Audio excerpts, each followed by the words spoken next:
Good evening. Thank you all very much, and welcome to our Wastewater Treatment Plant Community Meeting. Please have a seat, and we'll get started. My name is Cheryl Bright, and I welcome you.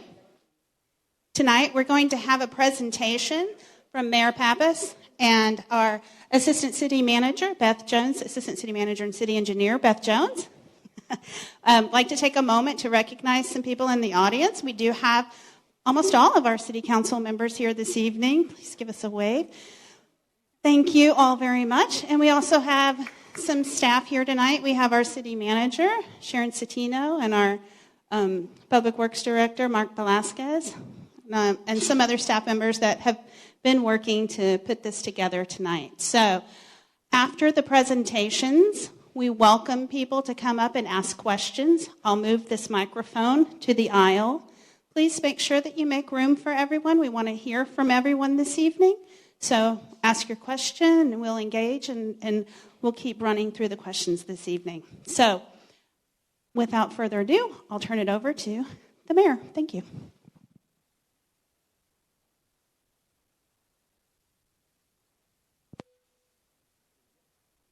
Is it on? Yes. Okay. Well, welcome, everybody. I'm so glad that you are here this evening. Over the last, it's probably been since we passed some of the bonds in November with regard, some of which went toward the issue of wastewater that we've been looking at and before, what to do with our aging wastewater treatment plant.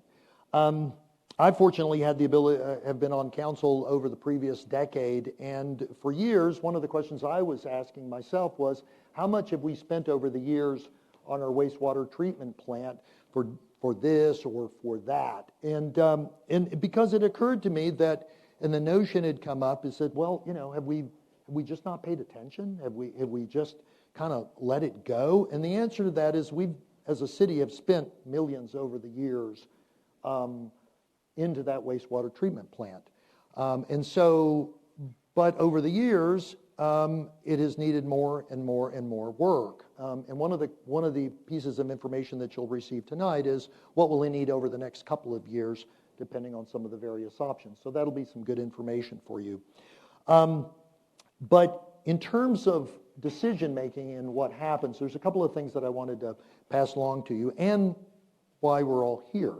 While the City Council has been engaged in this conversation to include discussing some of these various options over the last year, also to include a couple of efforts to find out what the costs of some of these options will be, we have really wanted to make sure that a decision that, quite frankly, that I think is a very important one in this town is also one that we've also shared with the community at large.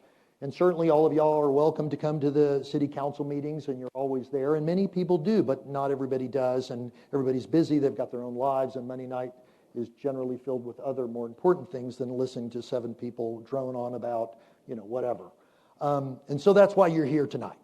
And I felt like it was necessary to have this meeting so that we could share with you the information that we are receiving, that we will ultimately use to, make a decision on what direction we kind of want to go. And so a couple of things with that. No decision has ultimately been made at this point in time.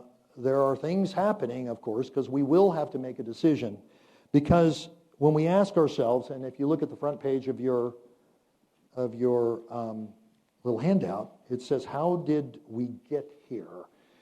And the first one is that we start with the notion that our wastewater treatment plant is 80 years old. It has, and as I said to you earlier, it has had a lot of repairs, and those repairs aren't insignificant. We're talking about millions of dollars. It's not just $20,000 here, $20,000 there. It is significant money.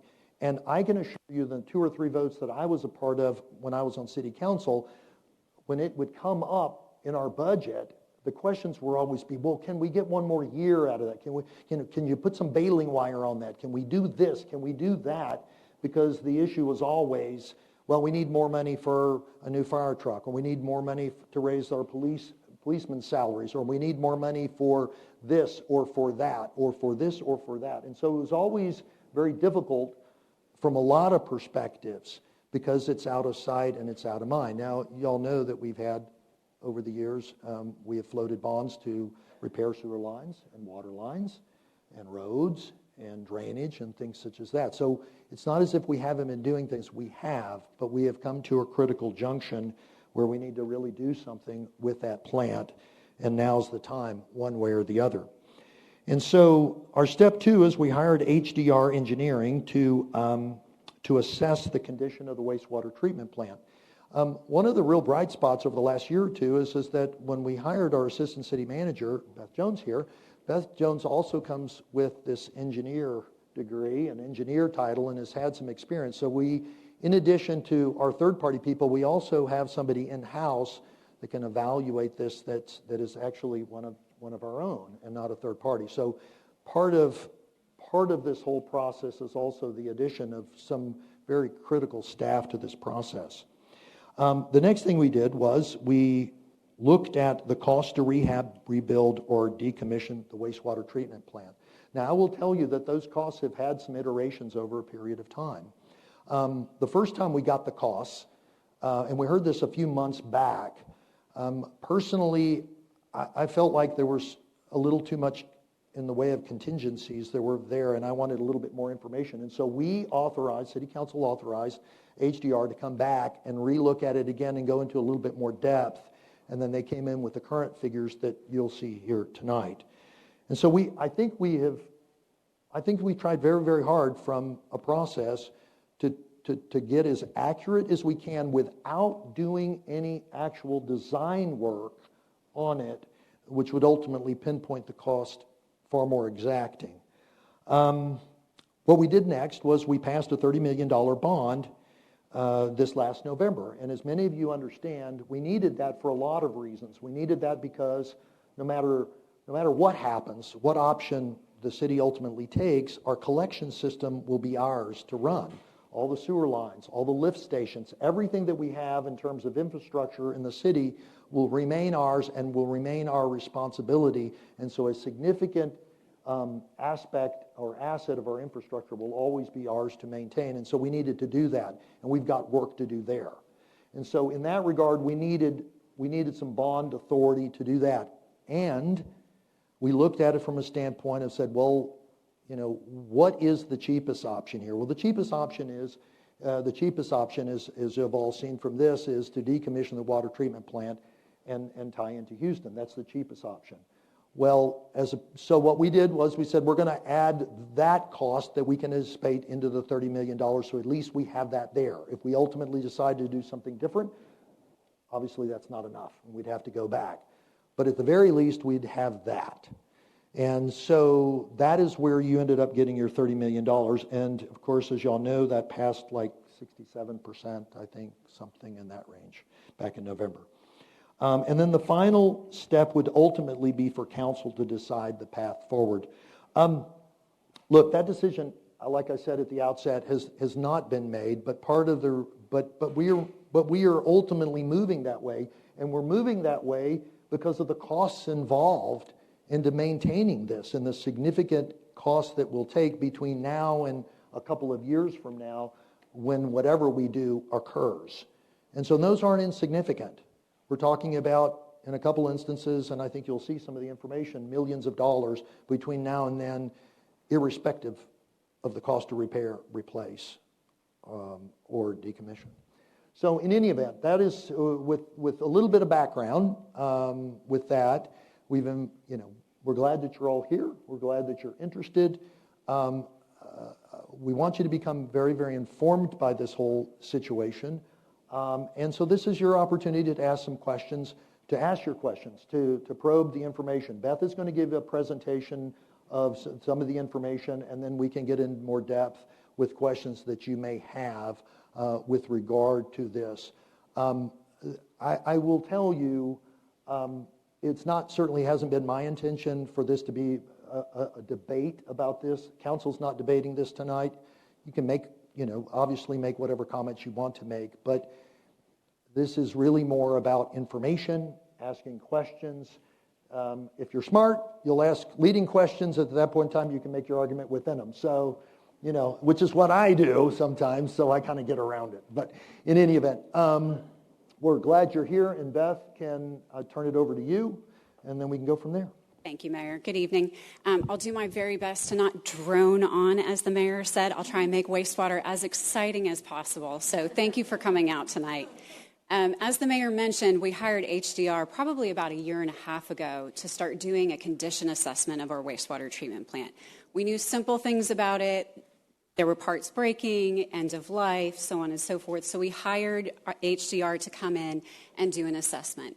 And it was the day of Beryl that we had a special session with council to go over those results and what did we find and what were the estimates for addressing those issues. And that was the first step towards, are we going to issue bonds? Do we need to go out for a bond referendum? And so that was the first time we really had a frank conversation as staff with council to understand where we are with the wastewater treatment plant. So after that, we went out for the bond referendum. It passed by 67%, affirming, and then we came back to council back in December of, okay, the bond's passed.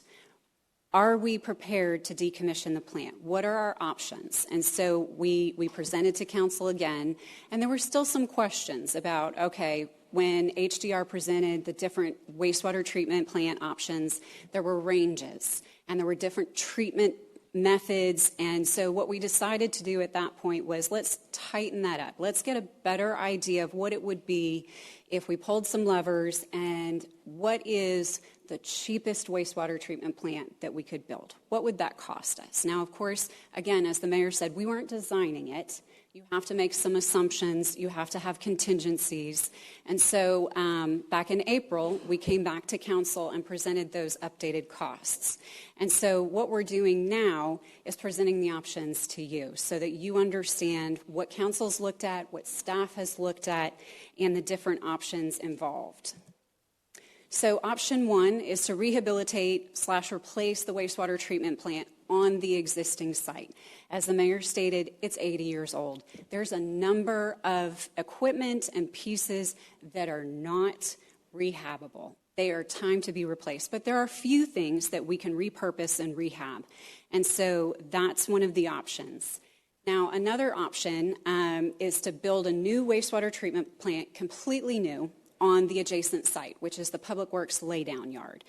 Many of you may know that we recently purchased a tract of land in Houston on Glenmont to relocate our Public Works facility there. So we'll be able to decommission the laydown yard, and that would be available for a wastewater treatment plant if that was the decided option. And then the third option is to decommission the wastewater treatment plant, build a force main, and connect to the city of Houston. In all of those options, per the HDR assessment and staff empirical evidence, the Bel Air lift station needs to be replaced. Many of you drive back and forth on Bel Air at the intersection of the 610 feeder.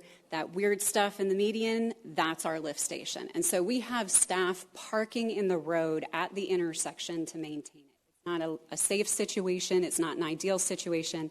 And again, it's at its useful life. That needs to be replaced and moved out of the median. So in all of the options, that's a cost that we have to incur. So as we look at wastewater treatment plant option one, rehab and replace. Oh. There we go. We're showing kind of an overlay of what the new pieces are on the existing site. You'll see when the shapes don't match up, they're completely new and replaced. When the shapes do align, that's what we're able to reutilize. So using the wastewater treatment plant site, we could use the Public Works laydown yard for stormwater detention. Why am I talking about stormwater detention? Well, the second bond referendum that was passed by 67% in November was for the Cypress Ditch and detention widening. So there's a board on the back kind of just talking a little bit about it. But in order to widen Cypress Ditch and increase the capacity in that drainage, we have to provide for detention. We cannot send more water downstream We have to slow it down, keep it, and make sure that we have no adverse impact to our neighbors downstream. And so we need detention for that. That's why we're talking about how much detention volume we can get from these potential sites. Because in order to maximize our cypress ditch design, we need the most amount of detention as we can provide. We would be able to get 2.1 acres out of that, and I believe the detention for that is 10 acre feet from the Public Works laydown yard.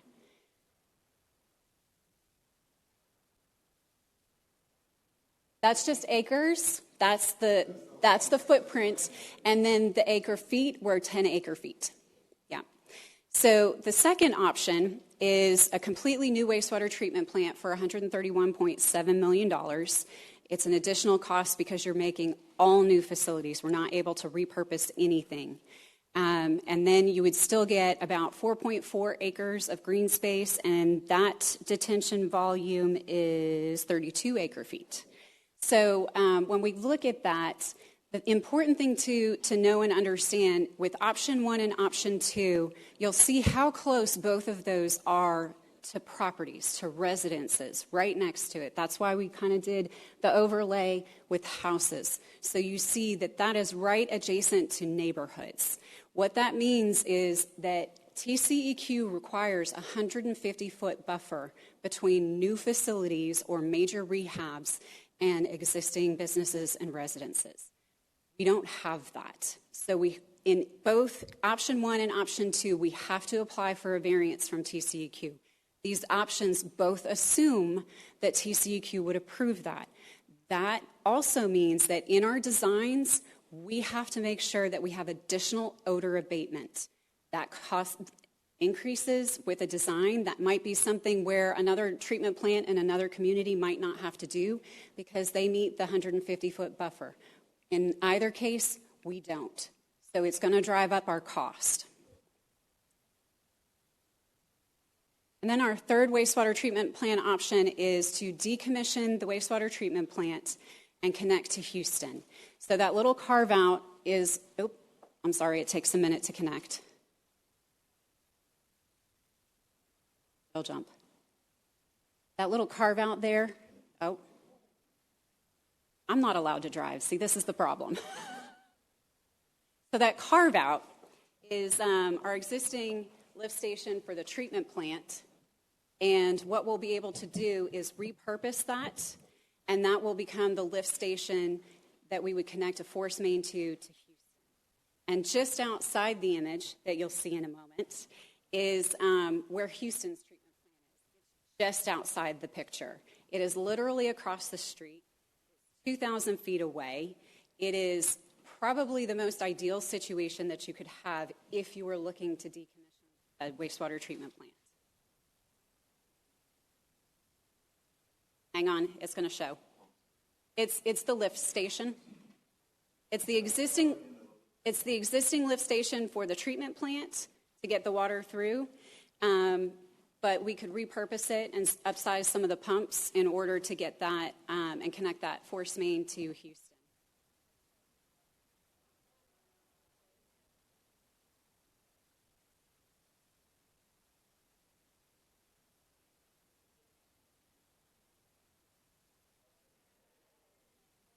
So that little carve out is the lift station. So as we talk about these three different options, it's important to know and realize that there's pros and cons to all of them. There is a lot of talk about the need and desire for independence for us as a city to maintain our ability to treat our wastewater and not be reliant upon our neighbors. I understand that argument. As we looked at these options, staff looked at, one, the cost for all of the options and the debt that would be required for us to take on any one of those options. We also looked at the added benefits that, yes, Cypress Ditch and wastewater could be isolated projects, and you could consider them separately, but they're actually stronger together. When you decommission the wastewater treatment plant, you're then able to use 6.6 acres towards detention. You're able to decommission a more industrial feel and turn it into green space. The thing to remember is if we build new wastewater treatment plant or major rehab, we have to be compliant with TCEQ. There's not just the 150-foot buffer that we would have to get a variance on. We would have to build resilience, which means that it has to be within the 500-year floodplain because it's there right on the bayou. It's going to have to be taller. There's 6 feet of subsidence that we've experienced in our area. So very easily, if you just think of the wastewater treatment plant, all of the walls being 6 foot taller. That's essentially the feel that you're going to have at a new wastewater treatment plant. So there are pros and cons of, yes, we can absolutely maintain our independence, and you can build a new wastewater treatment plant, but just know that it is going to be bigger and taller. If we decommission it, then you turn that space into detention. It could be passive recreation. At the very least, it's green space, and completely changes that entrance into Bel Air. The feel of that completely changes. So then we also talk about the time. How long does...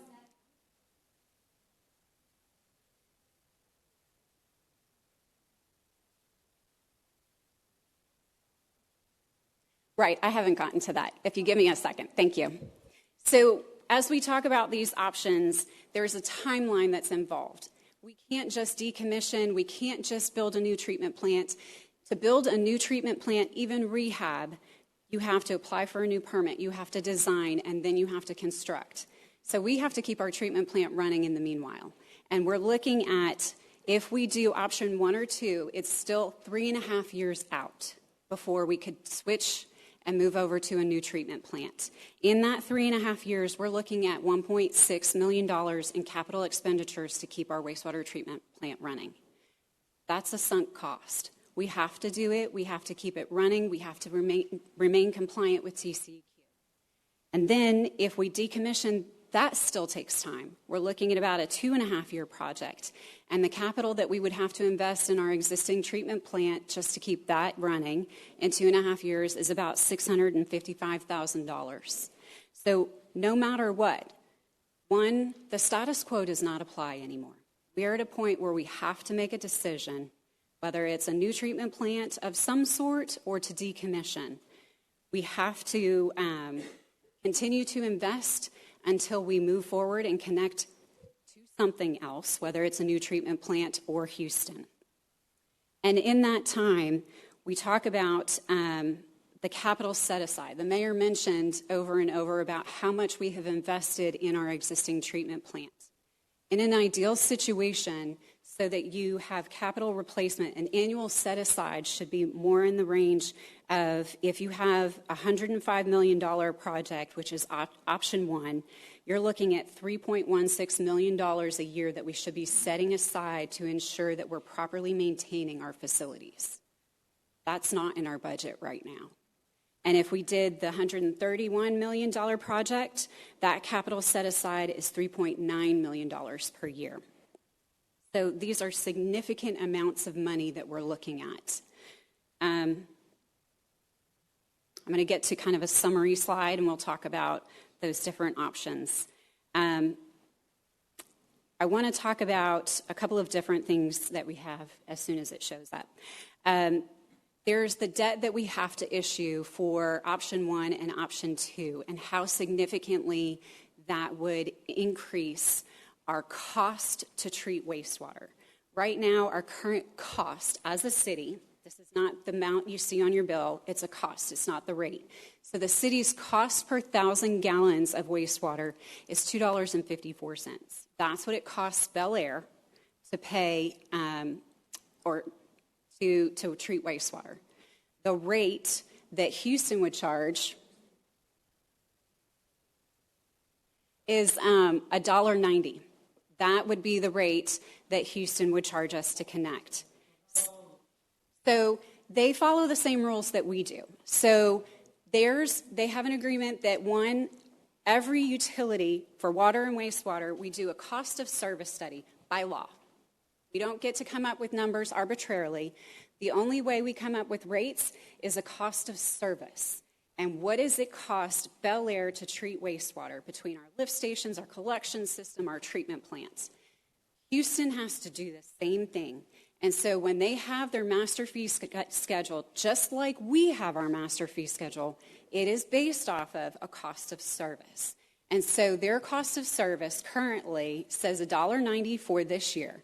And next year, they say that they will probably go up by inflation. And that, just as a point of information, our sewer rates will increase next year based off of our cost of service study. So that is a very common thing to see. Now, the important thing, some of the questions on the condition of Houston's treatment plant that we would be connecting to, it is a much larger treatment plant. It has a capacity of 60 MGD.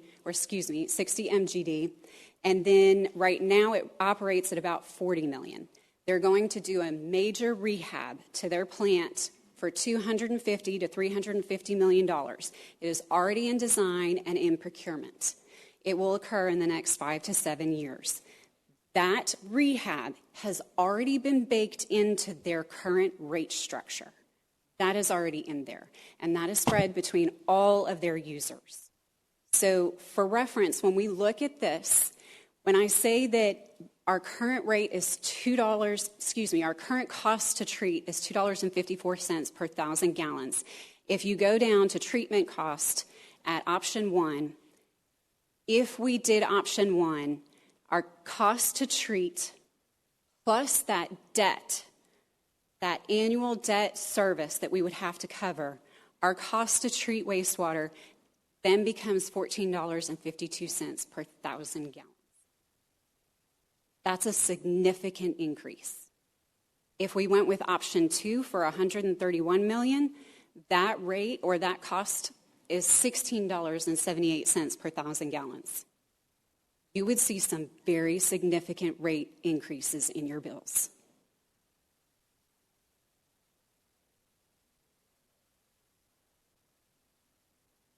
Yes. We would send 1.5.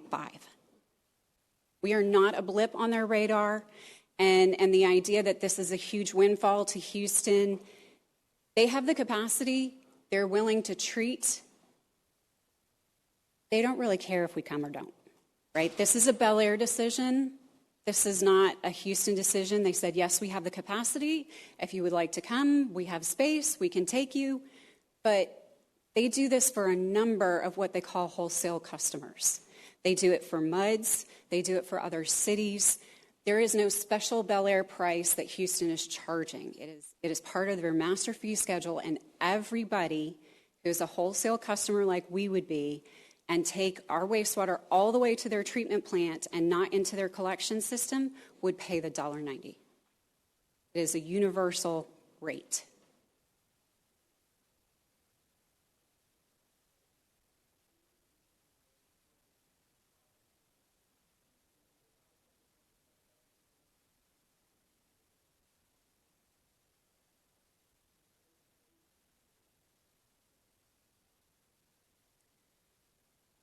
Well, I'd like to point out that the City of Houston general fund is separate from their enterprise fund, just like ours is. And this is an enterprise fund, and so they do the same cost of service study that we do.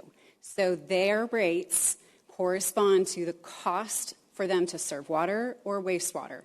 And so when they do work on their wastewater treatment plant, like that $250 to $350 million that's going to happen at the Southwest wastewater treatment plant, they take that into account. And the $1.90 is already baked in with that rehab.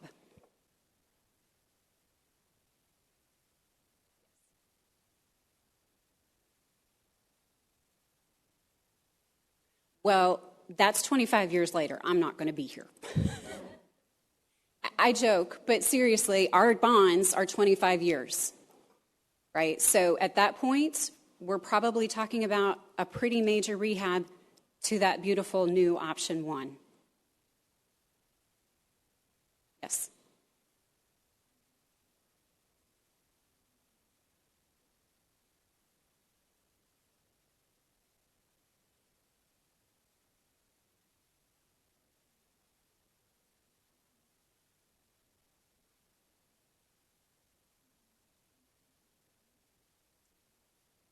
Yes. Right. Right.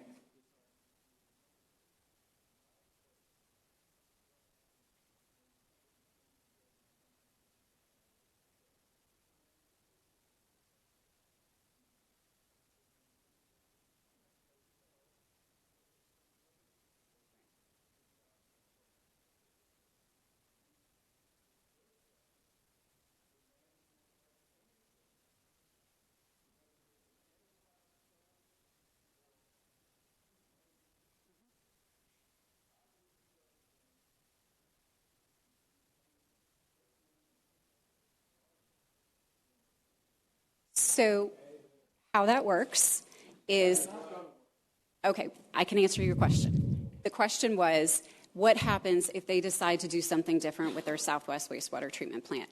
After we have signed a contract and just built infrastructure to send our wastewater there. Our infrastructure is in place, a contract is in place, and what that means is once we sign on for that transfer, Houston can do whatever operational stuff they need to do. If they decide that they want to consolidate from 30 wastewater treatment plants down to 15 wastewater treatment plants and they want to divert some of their flows from a treatment plant and consolidate, they can do that. That's not our problem. And they won't come to us, they can't come to us and say, we're not taking your wastewater anymore. They cannot say at any point they're not taking our wastewater anymore.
Excuse me, sir. We all need better information, for sure. Absolutely. So to answer your question, may I answer?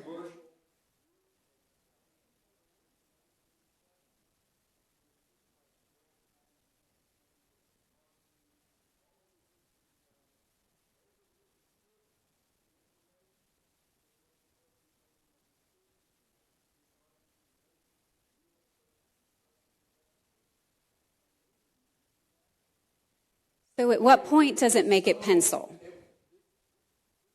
I guess that's the question, right? So we've told you, based on all of our information, that we're at the useful life of this treatment plant.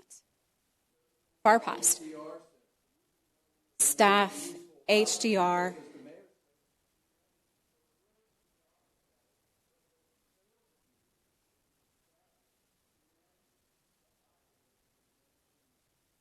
I'm glad you brought up staffing. That continues to be an ongoing struggle for us.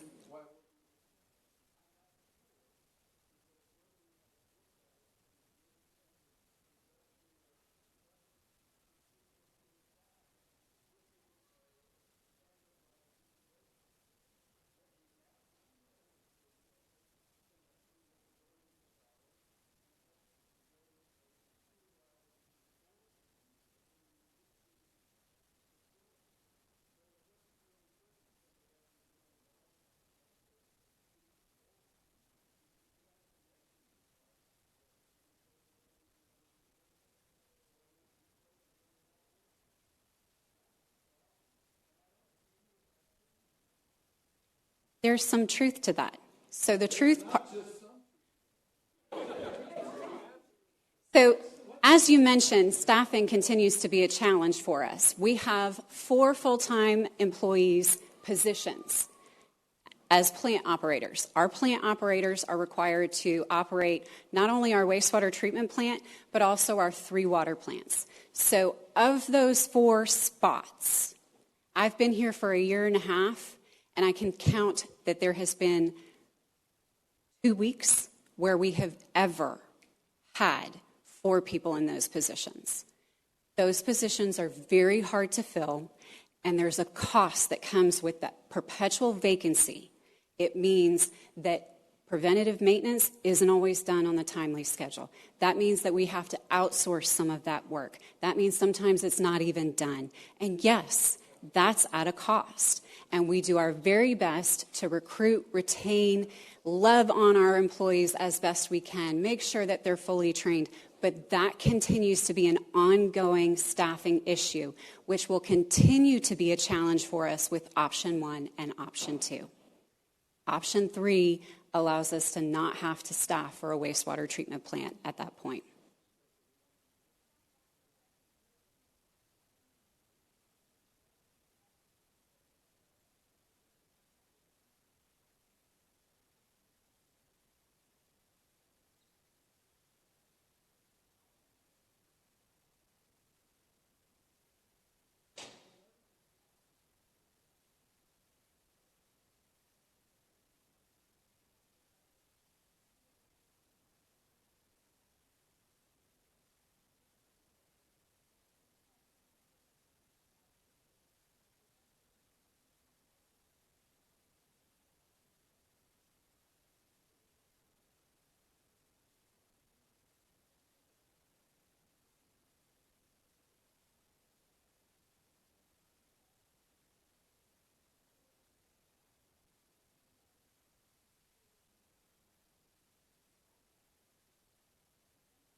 As we look at this project, truly that is what we're trying to look at, is we have competing demands. Everybody loves parks, everybody loves new buildings, everybody wants flooding to be decreased, and not many times do you hear the discussion about wastewater. But that's why we started that conversation, because it is an 80-year-old plant, and it is a priority. We have to address it somehow. And so as you look at this, when we look at the ability to possibly decommission the wastewater treatment plant and have that augment and dovetail so well with a drainage project, rarely do the stars align in capital projects that way, where you can see benefits on both sides, but really those benefits are exponential when the projects are merged and work together.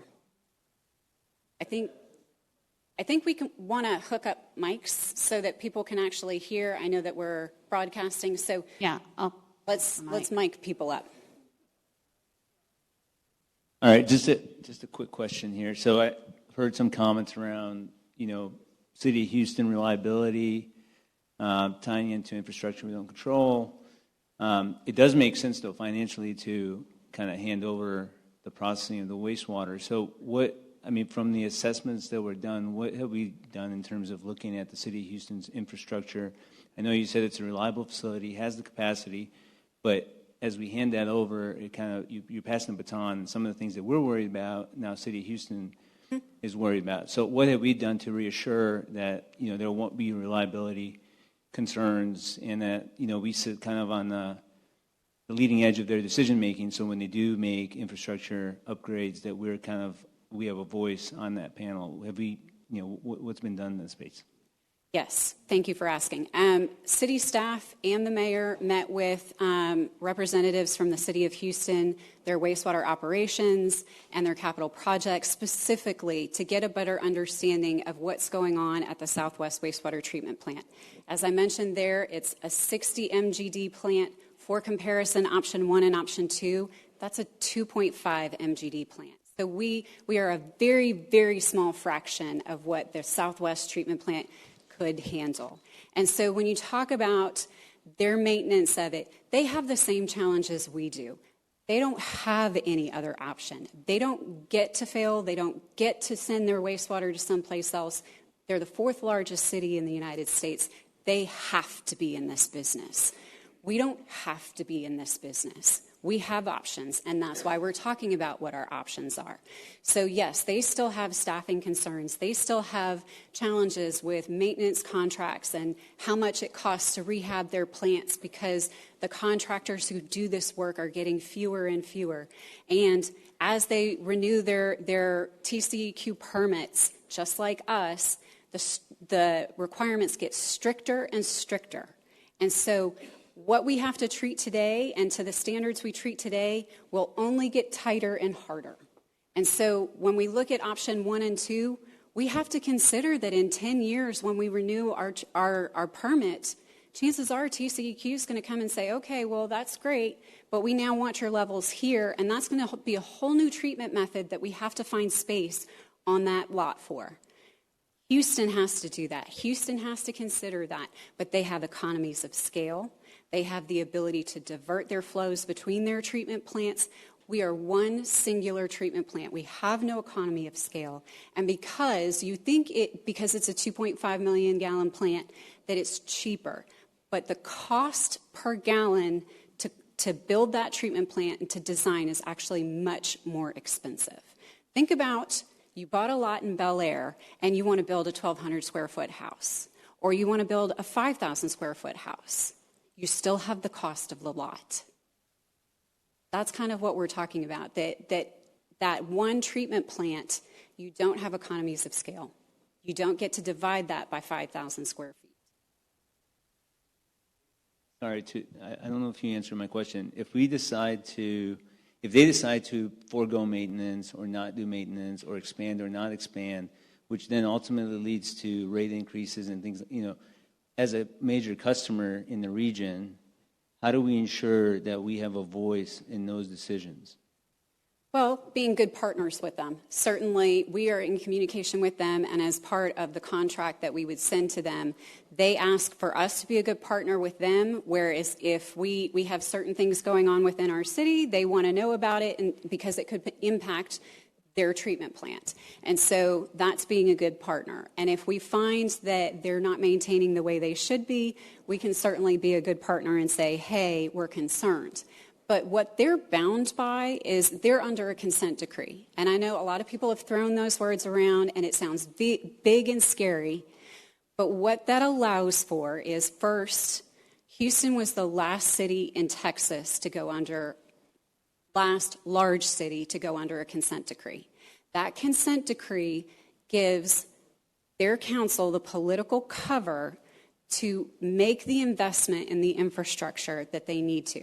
So that has to be a priority. If they don't do the things that maintain their compliance, they could have damage. They could have fines. And so in order to avoid those fines, they're committing that investment first. Does that answer your question? Okay. Okay, nope.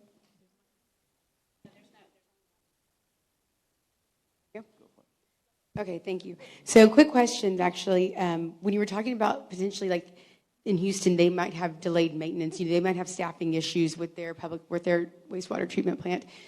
Would that cause, because we were alluding to that with us here, like on options 1 and 2, could that potentially cause our treatment costs here, that $1.90 to increase because they've had delayed maintenance and they've had staffing issues?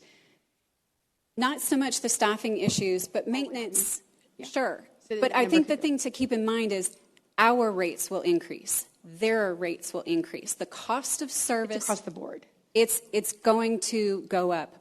Everybody's. Yeah. Ours, even if we didn't do anything, our rate is scheduled to go up in FY26. Okay, and then one quick thing is the HDR engineering who we hired, initially, I know the mayor kind of alluded to this, I believe, earlier on, the cost of this, like maybe option 1 or 2, I can't remember, was much lower. How did it increase substantially I wouldn't go so far as to say it increased substantially. Or quite a bit, I mean. But quite a bit. So when we first started talking about this, we brought forward a number of treatment options. We could do some better technology, some newer technology, stuff that was more efficient, smaller footprint, but higher cost. And so there was a range to it. And then incorporated in that range was also what we call a contingency. It was a tier 5 cost estimate. What that means is we haven't designed anything. And so you're picking basic stuff without having gone through actual site design. You have to have a lot of contingency in there. And so I think when people saw the contingency of how much it was like, whoa, I feel like our numbers aren't good. And the simple fact is, as you do the design, as you get closer to bid, those numbers tighten up. The contingency still becomes less and less. But this day and age, even when you take a project to bid, contingency is still looking at 15%.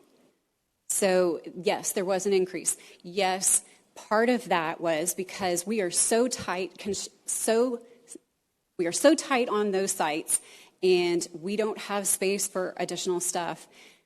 It's not a greenfield project where we are just building a new wastewater treatment plant on green land. We have an existing treatment plant that we are trying to hopscotch and build around and operate. Well, they figured out with option 1, we can't. We can't stage it and phase it in a way. We're going to have a package plant and have temporary service so that we can tear down that treatment plant and build. That is $30 million. That increased significantly. One last question. What's our current treatment cost currently now? Do you know? Yes, it's $2.54 per 1,000 gallons. So again, that's not what's on your bill. That is what the city sees per 1,000 gallons to treat it. Yes, sir. Currently, we get a large proportion of our water from the city of Houston. So we haven't had major issues with that, I know. But what do we do to protect ourselves in the water situation? It'll probably be very similar to what we're going to be doing for the wastewater. So what do we do to protect that? I would imagine it'll be the same thing. Yeah, we have contracts. And we're in a situation where we had groundwater wells, and we needed to, because of the subsidence district, we needed to minimize the amount of water from our groundwater, and so we needed to start taking surface water, and the surface water provider is Houston. And so we had to sign on for a contract with them, and that's kind of where we do this, is we protect both entities via a contract. I'd say pretty well.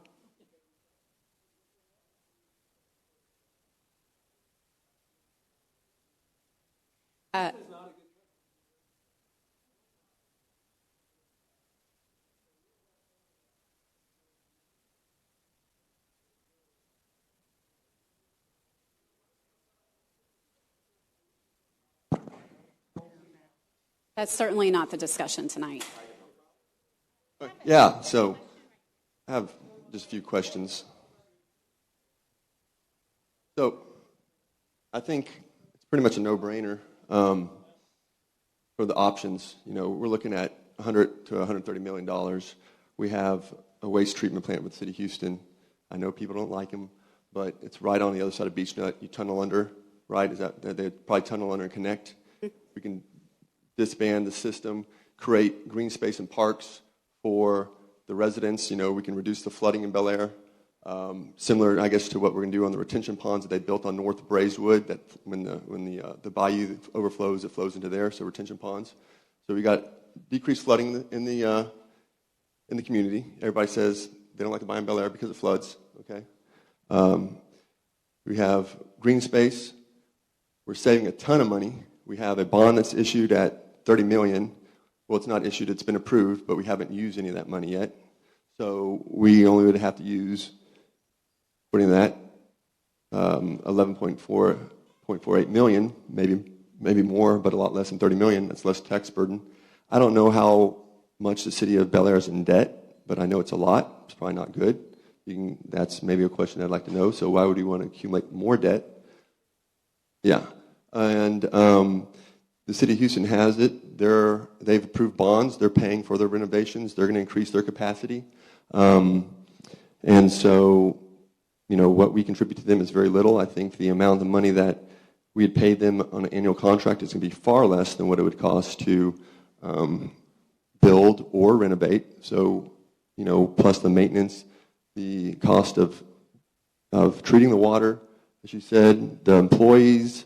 I don't know if they're going to give them a severance package or what, but that's less cost the city is going to be saving without the employees, the pensions. So it's pretty much a no-brainer. I mean, think that option 3 is the best option for the community, the most financially, fiscally responsible option for the community. And I think that's the one we go for. I do love, as I once in my ending statement, I love the passion everyone has tonight about shit. That's right, I said it. Got the mic.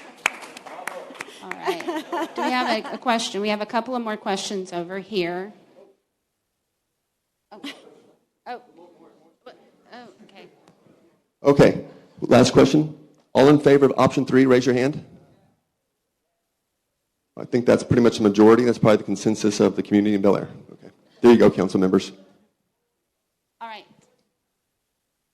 So, is there a risk that we don't get bond funding for building the new wastewater, rehabbing the wastewater, that TCEQ or some other regulator would shut us down because we're at the end of our useful life?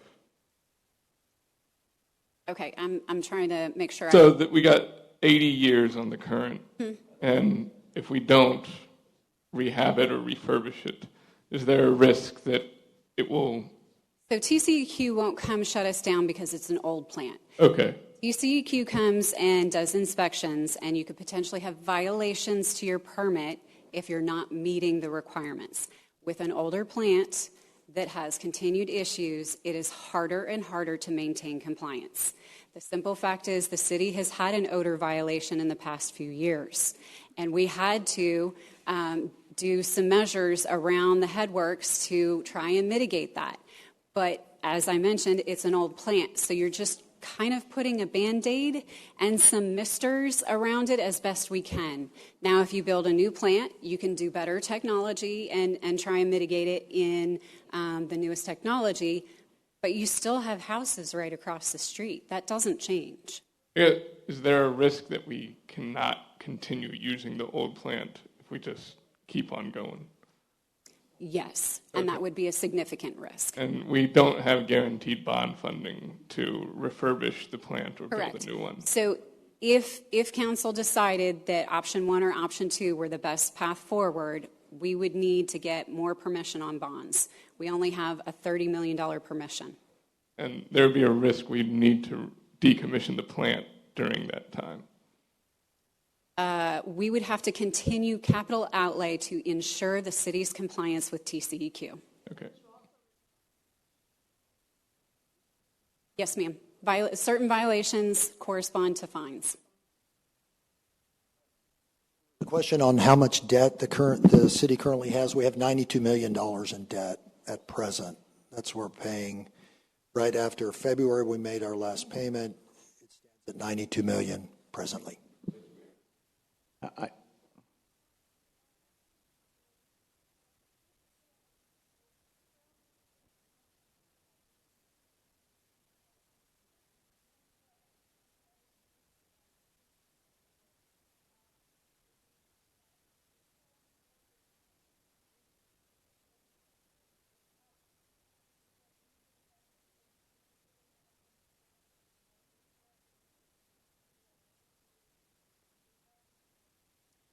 Well, when we talk about stormwater detention on all of our options, we're talking about how that marries with the Cypress Ditch widening project. And in order to widen Cypress Ditch, we have to provide for detention because we can't just send more stormwater downstream. So that's why we're showing the different detention volumes on the different options.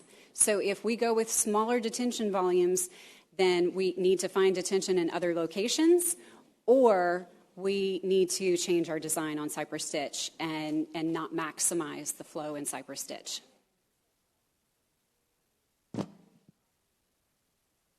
Absolutely.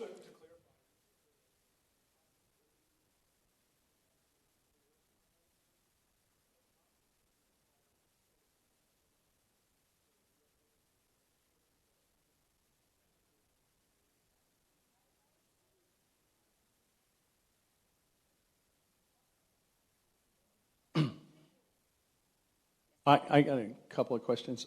First, now that I realize how small the facility is, you're the wrong order of scale, so I'm not sure how we got in the wastewater business in the first place. But you guaranteed the capacity across, right? I mean, they have it. Yes. And they're going to make a guarantee to handle the water? Yes, and we would sign a contract with All right. them. Do you know how length of the term of the contract? I believe we have discussed 80 years. Okay. So with 20 years with 20-year renewals. All right. Okay. And then... And as a point of information, if the city decided that, the city as in Bel Air decided it was no longer in our interest to do this, we could cancel that contract. And we'd have time to take other actions. Okay, the other question is Westview and Southside Place, are they already sending their water? No, they don't have the options that we do. So we are conveniently located. Our wastewater treatment plant is 2,500 feet from Houston's treatment plant. So Southside Place and Westview, they could, but they would be doing a force main of much more distance. Are they processing their wastewater? They are. Wow, well, it's got to be tiny. It It is. must be incredibly expensive. Okay, thank you. Got one more here, and then we'll go back over there. It's on, yes. So just curious, that is the cost for the city. What would it do to our utility bills if we went with option one or option two? My latest utility bill was about $100. A third of it's for water, a third for sewage, and then the other third for the trash and the drainage fee. So we tried to quantify this without being so specific as what is your bill. Because when we do a cost of service study, it tells us what is the cost to treat the wastewater or produce the water, and then what we do from there is then it becomes a rate structure. So if you've ever looked at our master fee schedule, the first 1,000 gallons of water costs this amount, or 10,000 gallons, 5,000 gallons, whatever the fee structure is, it kind of changes. So we would have to go through and, one, study that specifically, and two, we haven't made any decisions on what the fee structure would look like. So making it personalized to what your fee would look like is a bit more challenging. That's why we tried to talk about what the cost to treat is, and that's where I wanted to point out the difference. Our current cost to treat is the $2.54 per 1,000 gallon. If we issue $105 million in debt, that cost to treat plus the debt service then drives the cost up to $14.52 per 1,000 gallon. So just as a point of information, I did the math real quick. Hang on, I'm going to dig it out. So debt service, annual debt service on $105 million is $6.82 million. That's what it costs to retire that debt each year for 25 years. And for $131.7 million, that annual debt service is $8.56 million.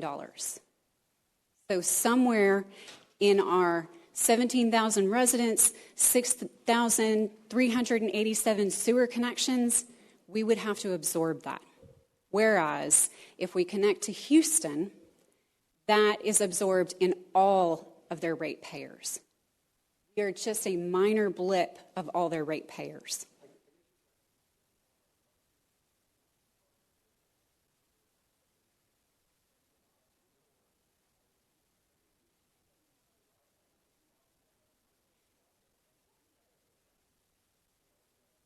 So, if I were gambling and betting, I would say no promises.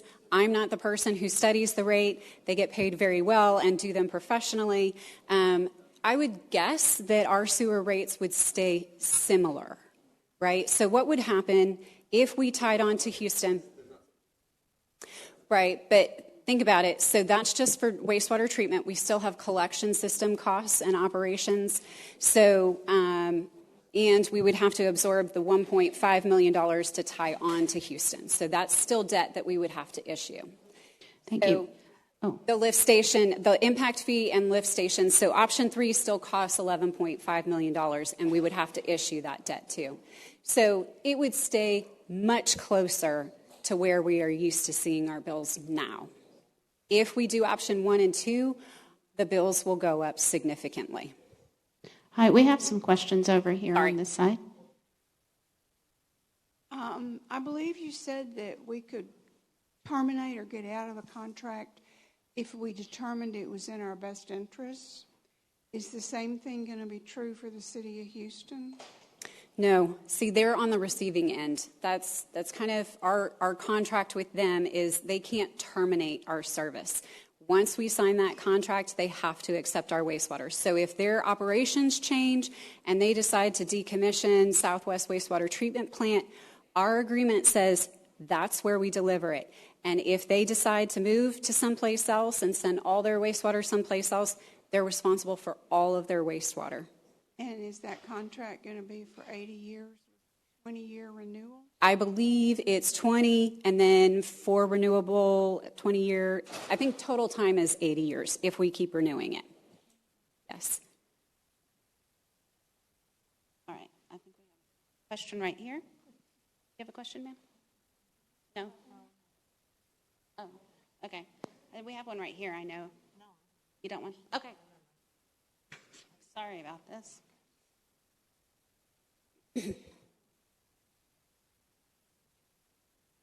Just to use I'm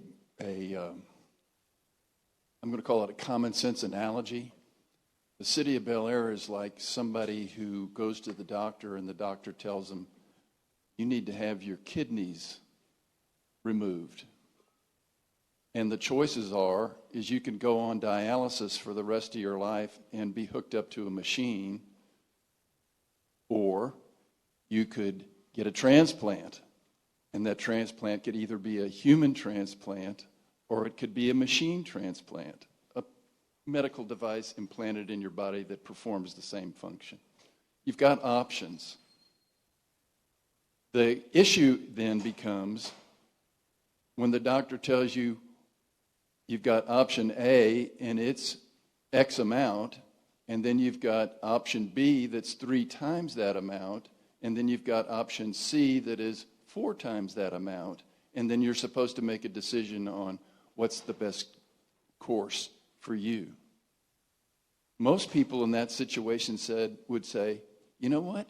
I think I might need a second opinion, an outside perspective from somebody other than HDR, outside, somebody who's involved in industrial processing plants. There's plenty of them around here. This is a municipal wastewater treatment plant. I understand it's a municipal wastewater Different treatment from industrial. plant. But you know, the function of it isn't dissimilar to when you have a manufacturing plant or a chemical petroleum plant and they do their own treatment in there. The processes are slightly different. They have a perspective, they have an operation that people can evaluate from. The other problem is when the doctor tells you it's going to be X number amount or 3 times that or 4 times that amount, and then he tells you, you know what? My costs are either 35% low or 65 or 60% high. And even my dumb architect math can say the difference between minus 35 and plus 60 is 95. It's almost 100%. So I don't know how you make a decision based on something that could be that far off. So at some point you look at order of magnitude, and it's conceptual, right? And so we're looking at the lifespan, and we can absolutely study this further. I think that's probably some of the frustration of Cypress Ditch of we studied and studied and studied, and what have we done? So we have studied this for 1.5 years. And so HDR, I was answering.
What's that?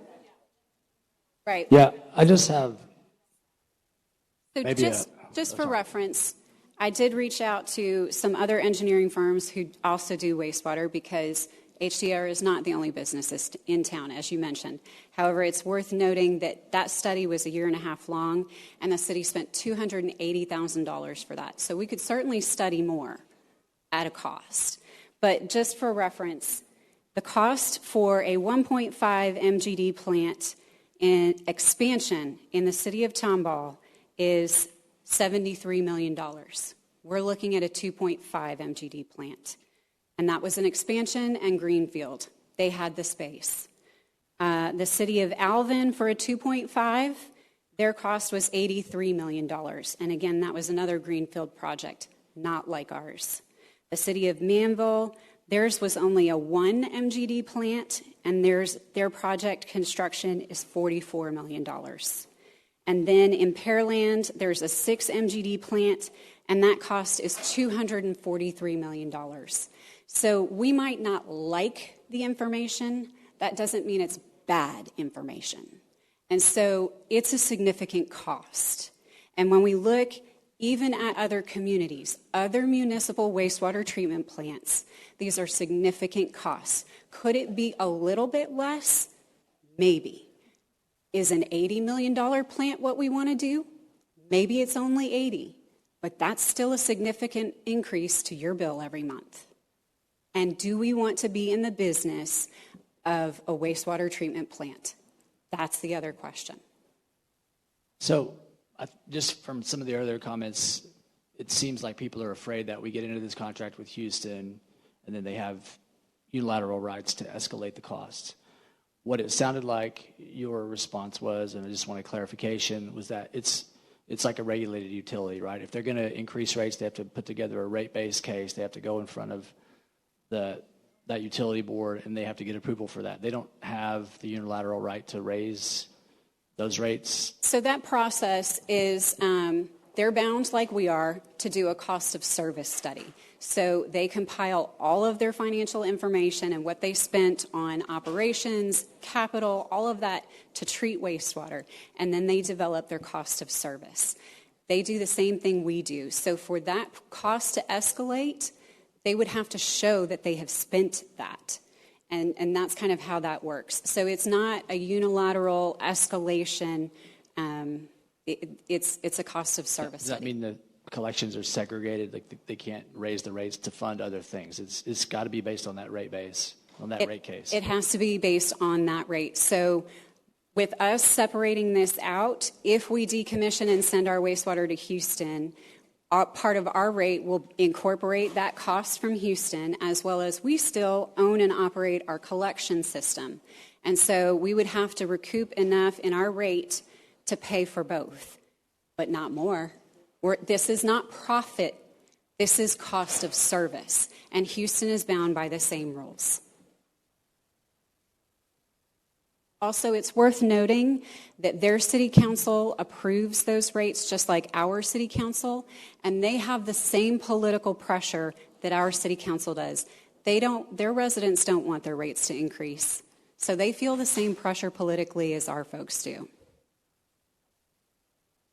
Okay. Yes. So as we talked about Cypress Ditch, and how well this project can possibly merge together with wastewater and Cypress Ditch. We have been in discussion with Houston, not just about the potential of them treating our wastewater. We have an old landfill that is decommissioned. It's called the Rufino property.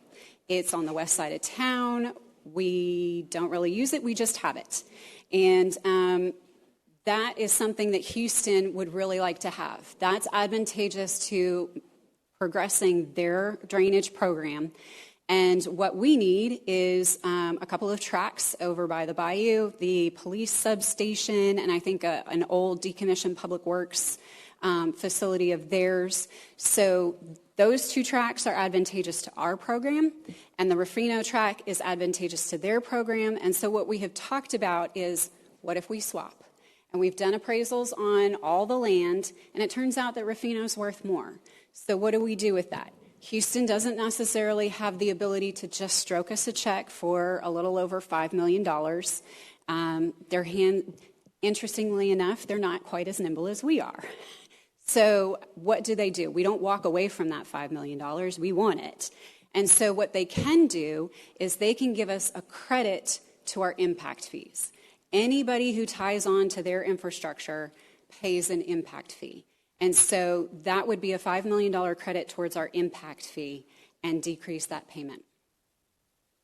So all that to say, going back to your drainage and detention, that those tracts, those Houston tracts, would give us 110 acre-feet of detention. So that's a significant amount of detention. So the 110 are the Houston tracts, and the 50 acres would be if we're able to decommission the wastewater treatment plant and the public works laydown yard. Yes, ma'am. And that would turn into detention. So I haven't gotten that far. I don't know. I feel like that's a city attorney question. But yes, so that would become green space and detention. Whether it's officially inside, yes. So that would become green space, detention and green space, and then the public works laydown yard and our wastewater treatment plant. And all of those tracts together would equate to about 150, 160 acre feet of detention, and that would allow us to maximize the cypress ditch. Yes.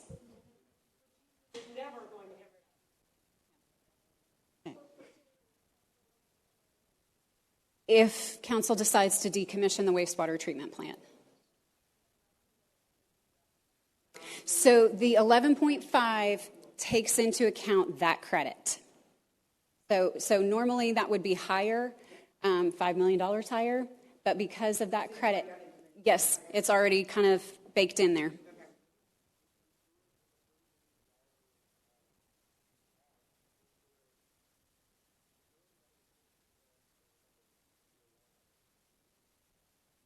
I'd have to go back. See, it was the mayor who stumped me. Look at that. I'm going to look. I have. You may be able to save that and not have to issue yes. bonds with those amounts. Actually, I have the information. Yes, so the 11.48 already takes into account that credit. Okay, so the property acquisition that you talked about, we actually talked about that in the Cypress Ditch bond. So that allows us to not need to buy land for detention. We took that cost. Mm-hmm. So it was on the other side. Yes. Go ahead.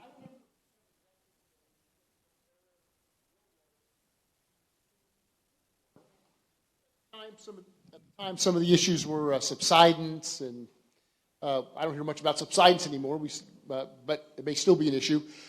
Since we have so many negotiations with the city of Houston right now, might this be an opportunity for us to improve our situation with fresh water? Either we buy at a better rate from Houston, or we reactivate some of those water wells. Might there be other opportunities? We always look at our situation. They're two separate things. They're two separate utilities. And so if you were looking to kind of renegotiate and so forth, their water system is bound by the same rules, cost of service. So the cost that they charge us for wholesale water is based off of a cost of service study. So they look at what does it cost them to get the surface water, to treat the surface water, to pump it all the way to us, and that's how the rate is developed. So that's the same rate that mud districts may pay, that we pay, that West U pays, by the way. So that's the rate. That's the cost of service. Now, could we activate other wells? We don't have other wells. We have 3 wells, and we are bound by our permit with the Houston-Galveston Subsidence District. We cannot pump more than 50% of what our consumption is. Subsidence continues to be an issue, and that's why it's permitted. And in the future, We may not even be able to pump 50%. It may go down further, but that's not today. That's not the here and now. So yes, the cheapest water for us to produce is groundwater, then the permitted groundwater, and then the Houston water. But it's a balancing act. We have to be smart with how we produce our water. But no, we can't drill another well. We can't pump more. We have to maintain our permit compliance. You're welcome. All right, I've heard a lot of comments today, but I think the key part is people want to know what the cost will be for their sewer. And I hear the $1.90, I hear the $2.54. I think it'd be good to come up with what an average billing is for someone here in Bel Air and how many gallons of water and what it would do, whether you went with the $1.90 or the $16.78 or the $14.52. So wait, let me finish. Okay, I'm sorry. And what would happen 5 years from now or 10 years from now, what you could expect with things that you may have to add or do, or what the cost of service may change to do. And also some of the other comments are what Houston may or may not be able to do to make the cost higher. And just put that in and put a max, an average, and a low, and let everybody have an idea what the cost to be over, whether it's 20 years or 10 years or whatever the time is. That's a lot of crystal balling, and that's a very challenging... Well, let me say this. It's most of the projects that are built in the oil industry are done like that, or they don't get built. And most of because I've worked on them and done them. And so saying that's crystal balling, if you've got professionals doing it, they ought to be able to look and get a good idea of what the costs are going to be. Okay, so what I can tell you is that our current cost is $2.54 per 1,000 gallon, and that's compared to Houston's rate of $1.90 per 1,000 gallon. I can also tell you that cost to treat plus the debt service alone for option 1 is $14.52 per 1,000 gallons. How many gallons of water do you consume a month? What's your bill? No. How many 1,000 gallons do you consume? Whoa. Yeah. Fair enough. Okay, so if, let's just say quick, dirty, no promise math, but order of magnitude, so you have an idea. If you consume 10,000 gallons a month, your sewer portion alone would be 10 times that. That's $145 per month for sewer alone. And I'm not promising that that's the rate. I'm just saying this gives you a very quick idea.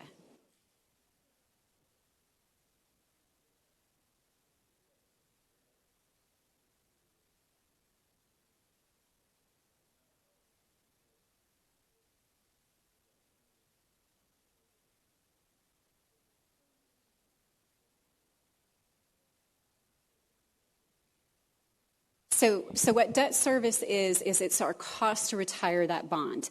And we have to come up with that money as a city somehow, right? So remember I said that I think the $105 million annual debt service was like $6.8 million.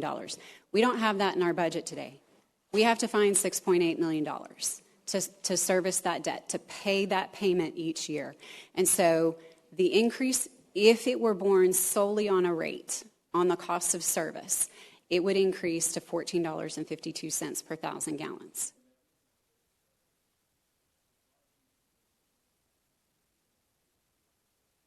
Right. It could be your property tax.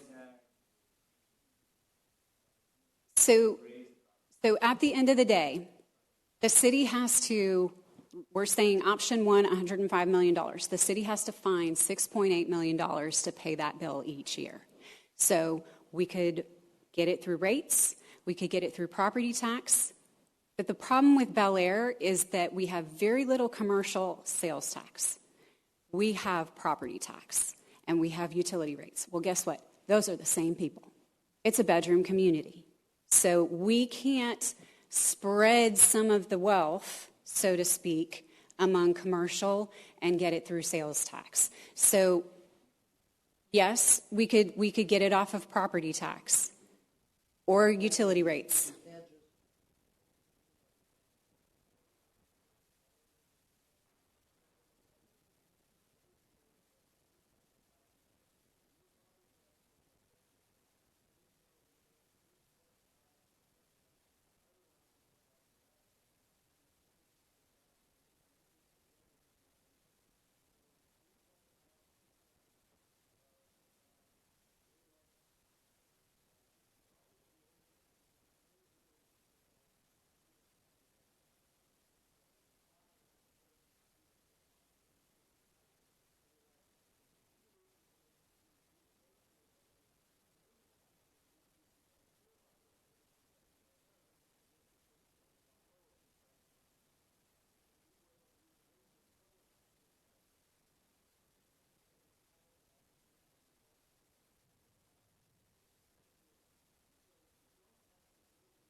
I've got a question about option 3. So is there anything in option 3 that prevents the city from pursuing option 1 or 2 down the road? No, because in the contract that we would sign on with Houston, we could terminate that. And so we would just need to find land. It would be the same place where we are today. You would need a permit, you would need the land for the wastewater treatment plant, and you need the money to build a new wastewater treatment plant. So repurposing the land from detention back to a water treatment plant wouldn't necessarily be an issue, other than just TCEQ. You would just have to mitigate for the detention volume that you took away. That's all you'd have to do. And then on decommissioning, Any concern about material remediation costs? I mean, it's an 80-year-old plant. So we did some tentative costs of what that would be to decommission, and actually it's not that expensive. It's domestic wastewater. It's not industrial wastewater, so it's not considered a biohazard or anything of that nature. When it came down to the nuts and bolts of decommissioning that, you have sludge haulers and you actually haul off what's left in there, and then would bid out a contract for a decommissioning contract to come in, tear down what was no value, haul that off. But there are pieces of value, whether it's scrap metal or secondhand or something. And yes, the city could be a contractor and be in the business of going through and deciding what's value. We don't have that capacity. And so we would get the best bid from a contractor because they would have the capacity to do that and to actually make money off of it. So that's why their cost to decommission would be only $500,000. Two other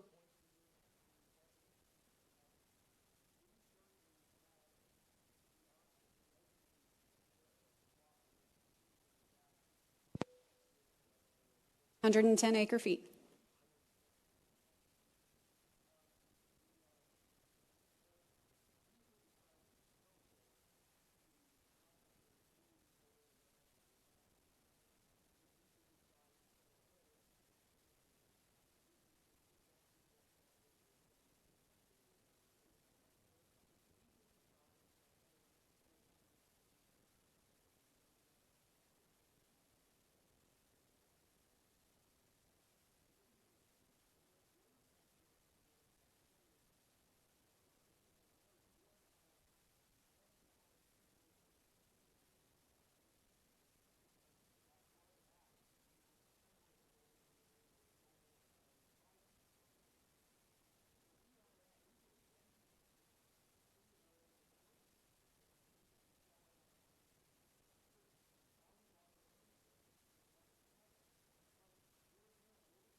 Yes, so the Rufino tract, which is our landfill, is worth 11 million and change.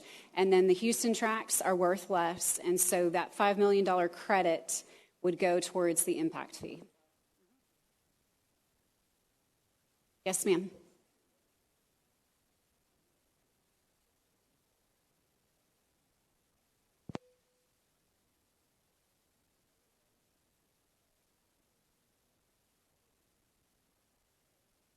It would go away. So we do have a map back there because we did have an odor violation in the past few years. And so we've worked hard to try and mitigate that and maintain our compliance, but it is a challenge. It's a wastewater treatment plant. It is an industrial function next to a residential neighborhood. And so, yes, that would be mitigated. That would be less. That's not to say you would never smell anything. There is still the Houston plant to the south, but it is much further away from you than where ours is on Edith Street.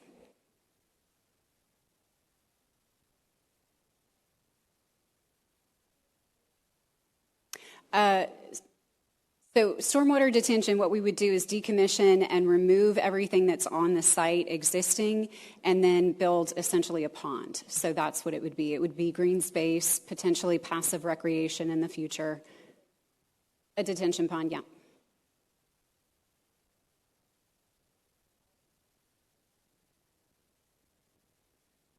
Right, it depends on what we decide to do. Yeah. I have two questions. Number one, I thought when we voted back in November during the presidential election, I thought the option 3 was already been voted, so there shouldn't be any option 1 and 2. That's my first question. And second question is, if the option 3 was finally been decided, let's just say, when will be the earliest that we can start the project, and how long does it take to complete? Sorry, I missed the first part if you've already talked about it. So yes, in November, the options that were presented to the voters in the open house. So the language on a bond, almost always in all municipalities, is something a little more generic. It's water and wastewater related projects. In a bond, you don't specify what the projects are. That's never how a bond is written.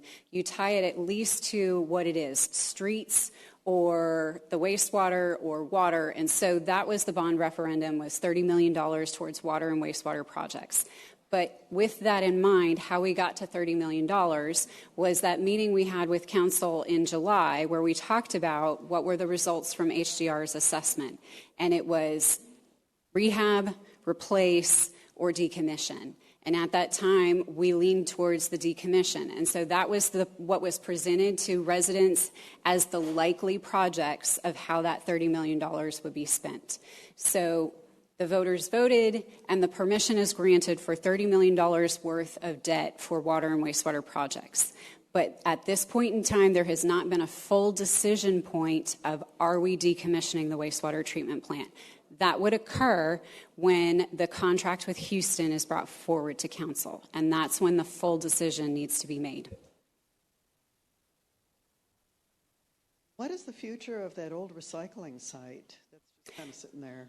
So that's where the Public Works trailer is currently, and that trailer would be removed. I think if we were, whichever option, there's going to be some level of detention out there. Maybe it's large detention or not. But ideally, that's being reserved with thought in mind to off-street parking.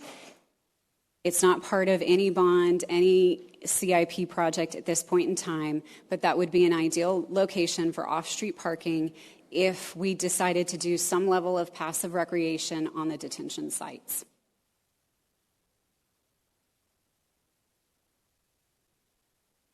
More questions?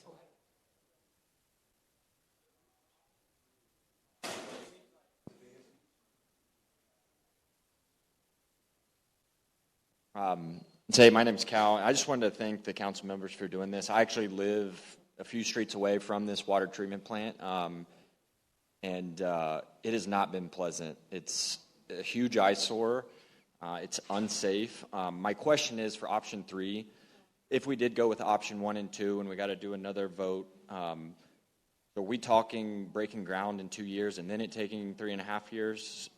No. In that time, I mean, couldn't that plant need to have major repairs done that cost millions and millions of dollars? Right. So, are you finished? I'm sorry, I didn't mean to jump in. Just the same question for option 3. If we were finally to say, look, the stars have aligned, this is a way for us not to double our debt. You know, I know there's pride of ownership with Houston, but it's literally our poop.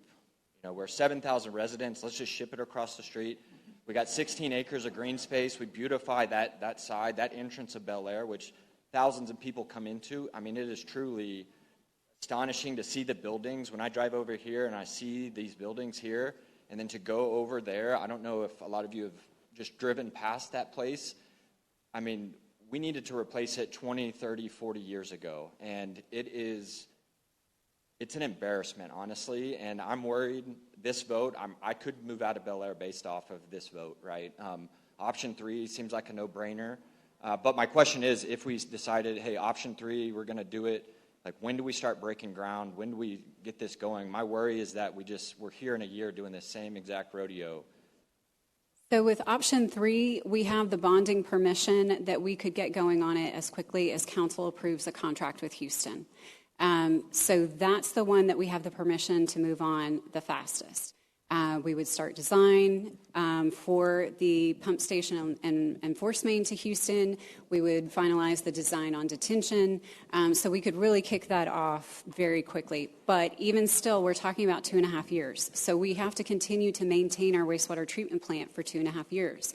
And there will be capital investment that has to occur for us to maintain our compliance with TCEQ and our permit. That being said, if we went with option 1 or 2, you're right, we don't have the bonding capacity, or the bonding permission at this point in time. So what we would have to do is go back out to the voters.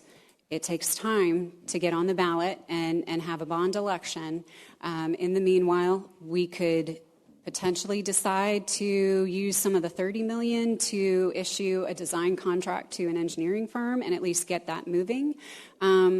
But from issuing an engineering contract is 3.5 years. So if we wait until a bond is approved for the whole debt, for the whole amount, then it's 3.5 years from there.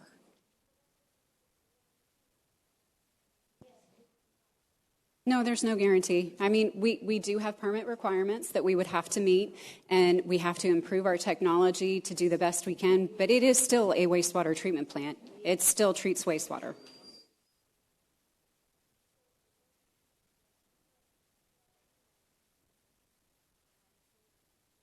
Vote, say, a month or tomorrow. Is there a timeline? So on Monday, May 19th, the council will look at the contract with Houston. So they'll look at that contract.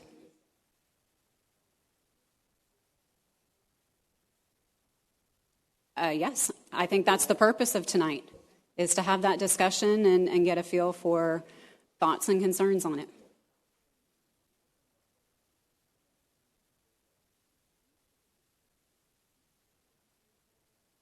Right.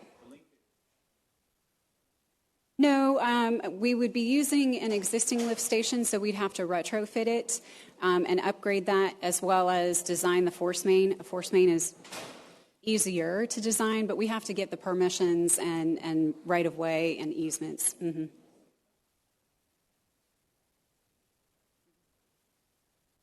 Any other questions? I wanted to know, when is council actually going to vote on this? The 19th, y'all are going to actually vote to one of the 3 choices? Oh. Can you hear me? Yeah. So on the 19th, the land swap issue, in terms of Houston's commitment, we were going to vote on that. We're going to take that up and vote on that because it's coming up. And from a timing perspective, it's good because it kicks in certain rate structures as well. So from our side, it's a bit unilateral. One, we want the land. They want Rufino Hills. That's the key to it in terms of getting that land over there. And then, of course, so from our perspective, it's still our decision no matter what. The key to that, to the vote on Monday night, is getting the land swap. The other part of it is whenever we want to do it, or whenever we can do it.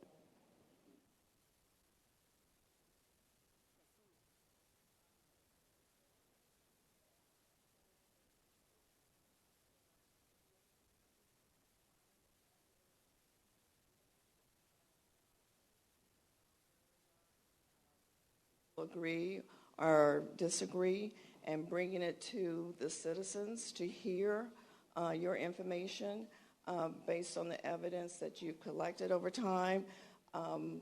I know, like it was said earlier, that that's the position that you all are in, to gather this for the citizens and for the best outcome.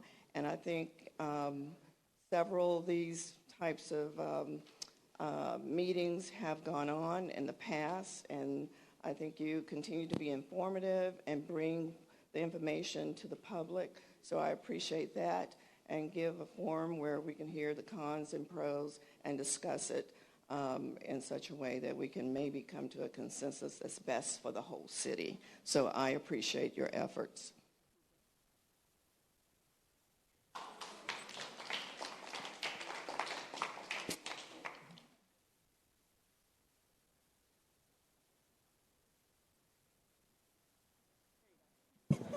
Okay, thank you everybody for coming, and